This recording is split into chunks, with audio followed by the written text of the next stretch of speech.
Antarctica is covered by the largest piece of ice on Earth.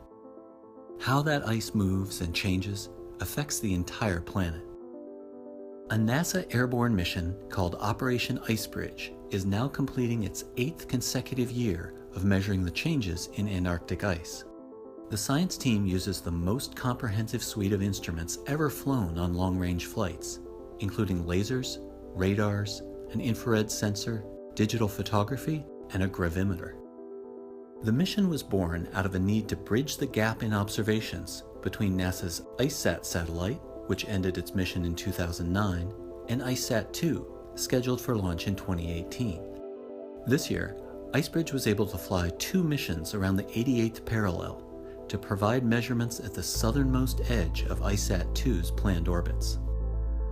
Many of IceBridge's 24 science flights this year were focused on mapping the sea floor, where the Antarctic ice sheet meets ocean waters, so that scientists can better predict how fast the margins of the ice might melt. The mission also flew extensively over Antarctic sea ice, measuring extent and thickness of the frozen seawater. The team found coverage to be sparse in the Bellingshausen Sea, and as we know from satellite observations, sea ice coverage around the continent is currently at a record low for this time of year. Several missions around the Antarctic Peninsula also provided a wealth of data and some beautiful images. Of special interest was a flight over a growing crack in the Larsen C ice shelf.